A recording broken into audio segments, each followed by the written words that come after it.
अजीज दोस्तों नमस्कार। अजीज दोस्तों, सारा शरीफ बच्ची छोटी सी जिसके बारे में मैंने आपको बताया था कि इसके बाप ने और उसकी सौतेली माँ ने उसके ऊपर इतना टॉर्चर किया कि वो मर गई। फिर ये पाकिस्तान भाग गए थे। अब इनको वापस लाया गया है, इनके ऊपर केस चला और आज अदालत से इनको सज़ा हुई है। ये इसका बाप उरफान शरीफ, उसको 40 साल की सज़ा हुई है। इसकी सौतेली माँ बीनिश बतुल, उसको 33 साल की सज़ा हुई है। और ये इसकी सौतेली माँ का भाई फैसल मलिक, इसको 16 साल की सज़ा हुई है। सगी माँ इसकी जो है, इसने कहा है कि अब मेरी बेटी एक फरिश्ता, एक एंजल बन गई है और वो जन्नत में से हमें देख रही है। अब उसके ऊपर कोई टॉर्चर नहीं हो रहा। अजीज़ दोस्तों, ये बड़ी बदकिस्मती की बात है कि यहाँ रह के भी इंसान बनते नहीं हैं ये, और किस तरह का ये सलूक करते हैं अपने बच्चों से। मुझे याद है, मैं बेल्जियम में जब मिनिस्ट्री ऑफ जस्टिस में अजाइलम सीकर्स के लिए काम करता था तो हमारी रेगुलर मीटिंग्स में मैं उनको बताता था कि आप लोगों को नेशनलिटियाँ दे देते हैं, यहाँ पे सारे राइट्स दे देते हैं, लेकिन आप देखते नहीं हैं कि वो अपने बच्चों को कैसे बड़ा कर रहे हैं। मदरसों में पढ़ाते हैं, जाहिल बनाते हैं, फिर बच्चियाँ जो होती हैं ख़ास तौर पे वो बहुत बड़ा टारगेट बनती हैं। और यह है कि एंड ऑफ द डे ज़बरदस्ती कज़न्स से शादियाँ करा दी जाती हैं पाकिस्तान से बुला के, और फिर वो कज़न जो कि वहाँ पाकिस्तान में पला बड़ा होता है, उसकी मेंटालिटी पाकिस्तानी होती है, लड़की यहाँ पे पली बड़ी होती है, तो ऑब्वियसली उसके हिसाब किताब थोड़े मुख्तलिफ होते हैं। और उसको उस हालत में भी बच्चियों पे यहाँ पे ख़ास तौर पे बहुत जुल्म होता है। अजीज़ दोस्तों, साथ ही साथ एक और ख़बर बता दूं कि एक और ब्रिटिश इंडियन को भी सज़ा हुई है, लाइफ सज़ा, उम्र कैद की सज़ा है। उसने अपनी माँ को कत्ल किया था और अपनी माँ के घर के गार्डन में ही दफन कर दिया था। 48 साल के संदीप सिंह ने 76 साल की अपनी माँ को लेस्टर में कत्ल करके, भजन कौर नाम था, तो ऑब्वियसली पंजाब से हैं आई थिंक। और यह है कि फैमिली घर के ऊपर इनका झगड़ा था जिस पे इसने अपनी माँ को कत्ल किया था, जिसके लिए इसको सज़ाए मौत हुई।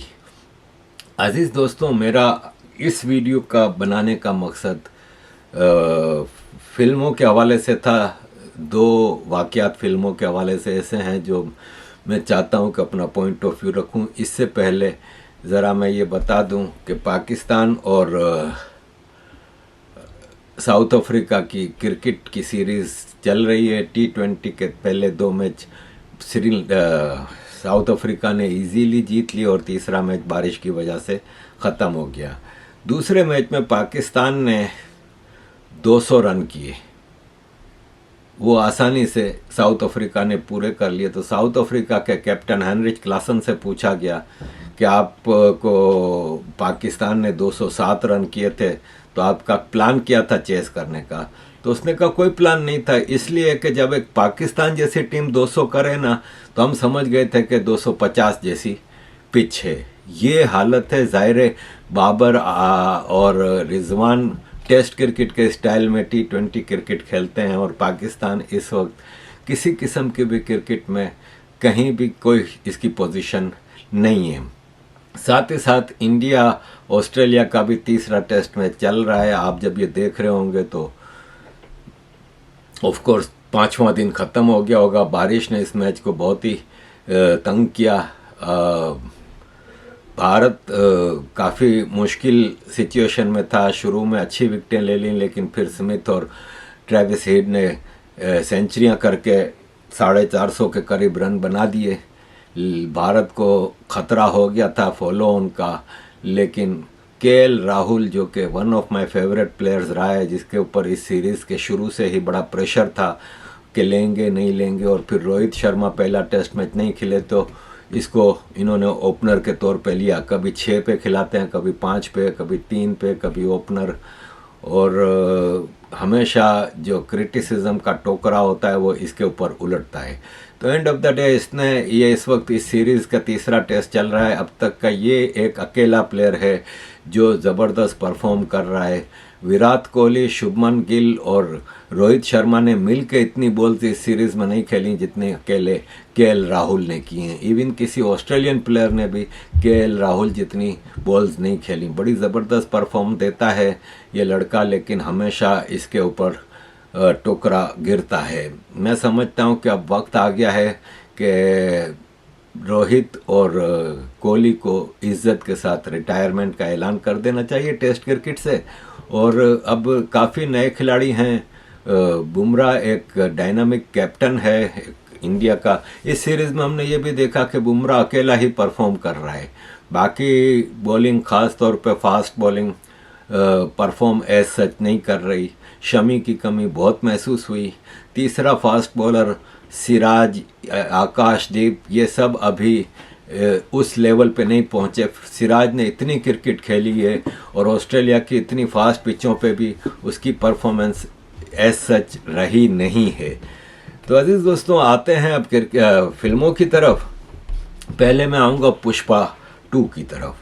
अजीज़ दोस्तों, पुष्पा 2 वो फिल्म थी जिसका मैं शिद्दत से इंतज़ार कर रहा था। हालांकि मैं फिल्में देखता नहीं, ख़ास तौर पे बहुत पहले देखता था फिल्में, लेकिन ख़ास तौर से पिछले 8-10 सालों में मैंने फिल्में देखनी बिल्कुल बंद कर दी हैं। ना टाइम मिलता है इतना, ना अब वो किस्म की फिल्में इतनी आती थीं। ख़ास तौर पे जब हम फिल्में देखते हैं कि जिस किस्म की आजकल बन रही हैं पिछले 5-6 सालों से, तो मैं जब छोटा था तो हम अमिताभ की फिल्मों का बड़ी शिद्दत से इंतज़ार करते थे। जब कुल्ली फिल्म की शूटिंग में अमिताभ ज़ख्मी हो गए तो मतलब हमें शिद्दत से इंतज़ार था कि अब कुल्ली कब आएगी। और उस ज़माने में 1 दिन के किराए पे हम कैसेट लाते थे, लेकिन कुल्ली फिल्म की बुकिंग हो रही थी, 4 घंटे की कैसेट मिलती थी। मतलब कैसेट सिर्फ 4 घंटे के लिए मिलती थी। अगर आप लेट हो गए वापस करने में तो 1 दिन का और किराया, यानी 4 घंटे का और किराया लग जाता था। और हम शिद्दत से वेट कर रहे थे कुल्ली फिल्म की। और अब एक ज़माने के बाद मैंने किसी फिल्म का इतना इंतज़ार किया है। पुष्पा 1 देखने के बाद से ही मुझे जब पता चला कि पुष्पा 2 आ रही है। अब लोग कह रहे हैं कि यार इसमें कोई स्टोरी नहीं है, कोई स्क्रिप्ट नहीं है, कोई ये नहीं है, वो नहीं है। भाई साहब देखें, सिनेमा है ना, वो मनोरंजन के लिए होता है। लोग सिनेमा जाते हैं अपनी टेंशन रिलीज़ करने के लिए, थोड़ा इन्जॉयमेंट के लिए। तो इसमें टोटल इन्जॉयमेंट था, हर चीज़ थी। अब Kashmir files, Tashkent files, vaccine war जैसी फिल्में विवेक अग्निहोत्री जी बनाते हैं, जो कि किसी आपको कोई लेसन दे जाते हैं, आपके सामने हिस्ट्री को एक्सपोज करते हैं, वो बहुत अच्छी बात है। लेकिन आप ये तो एक्सपेक्ट ना करें कि सारी फिल्में इस तरह के मतलब वो होंगी। सिनेमा आफ्टर ऑल एक मनोरंजन का ज़रिया होता है, और उसमें पुष्पा ने पूरा मनोरंजन दिया। मैंने देखी पुष्पा फिल्म और 1 सेकंड के लिए भी मुझे नहीं लगा कि कहीं आपको दिलचस्पी कम हुई हो। मुझे बहुत पसंद आई। हर आदमी का अपना टेस्ट होता है, लेकिन ऑल इन ऑल मैंने मेजॉरिटी इसके बारे में पॉजिटिव ही वो देखें। अब कुछ लोग हैं जो एतराज़ करते रहते हैं, जैसे किसी ने कहा है कि इसमें साड़ी पहन के इसने जो डांस किया है वो हिंदू फेस्टिवल्स या हिंदू रिचुअल्स का मजाक उड़ाया है, ये वो। तो मैंने फिर वो जथारा का पूरा हिस्ट्री पढ़ी, और चित्तौड़ जो कि उधर का इलाका है जहाँ की ये फिल्म बनी थी, वहाँ की एक रस्म है, और उसमें ये बड़ी लंबी हिस्ट्री है कि लड़की पैदा होती थी तो उसके साथ ये वहाँ का एक कोई राजा था या कोई बड़ा आदमी था जो कि उन लड़कियों को रेप करता था, और पूरे इलाके में उसका बड़ा वो था। तो इस पे ये जथारा डांस की एक रिवायत पड़ी थी, और चीज़ें एक्सपोज की, मतलब चीज़ें इस फिल्म में अच्छी तरह से वो की गई थी। अब आप हर फिल्म में ये समझें कि केरला टाइम्स या दूसरी केरला क्या थी, फाइल्स थी, टाइम्स थी, या इस तरह की जो फिल्में बनती हैं वो भी ज़रूरी हैं, ठीक है, लेकिन आप हर डायरेक्टर से ये तो एक्सपेक्ट ना करें कि वो सिर्फ मीनिंगफुल फिल्में बनाएंगे, कुछ मनोरंजन के लिए भी फिल्में होती हैं।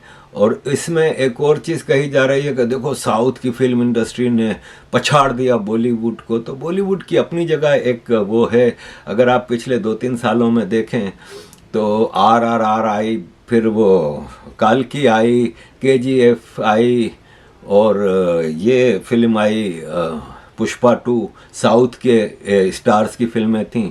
तो साथ ही साथ बॉलीवुड की भी स्त्री 2 है, फिर ये पठान है, जवान है, और गदर 2 है। ऐसे कई फिल्मों ने बॉलीवुड के भी बिजनेस किया। इसमें ये कहीं नहीं है कि इसने उसको पछाड़ दिया और उसने इसको पछाड़ दिया। बॉलीवुड के अपने मसले हैं अपनी जगह, लेकिन बहरहाल इतनी बड़ी एक इंडस्ट्री है। और सबसे बड़ी अच्छी चीज़ मुझे जो लगी वो ये थी कि अब साउथ और नॉर्थ की इंडियन फिल्म इंडस्ट्रीज़ एक तरह से मिल के चल रही हैं। कि पहले साउथ की फिल्में नॉर्थ में नहीं चलती थी, अब साउथ की फिल्में नॉर्थ में चलती हैं, हिंदी में डब करके वहाँ के डायरेक्टर्स वगैरह ट्राई करते हैं। इसी तरह नॉर्थ की फिल्में साउथ में चलती हैं। तो it shows A United Indian cinema, जिससे कि मतलब ज़ाहिर माल भी बनाया जाता है, पैसा भी कमाया जाता है, लेकिन बहरहाल लोगों को, नॉर्थ के लोगों को साउथ का और साउथ के लोगों को नॉर्थ का कल्चर प्रेजेंटेशन सामने दिखाया जाता है। तो मैं समझता हूँ पुष्पा 2 एक अच्छी कोशिश थी, अच्छी फिल्म थी। अब पुष्पा 3 का भी मुझे वेट है। मुझे ऑल इन ऑल बहुत पसंद आई। लोगों का अपना टेस्ट का हिसाब है, किसी को पसंद आती है, किसी को नहीं आती। दूसरा फिल्म के हवाले से मेरा जो टॉपिक है वो राज कपूर जी हैं। देखें, राज कपूर जी नो डाउट इंडियन सिनेमा के सबसे बड़े शोमैन थे।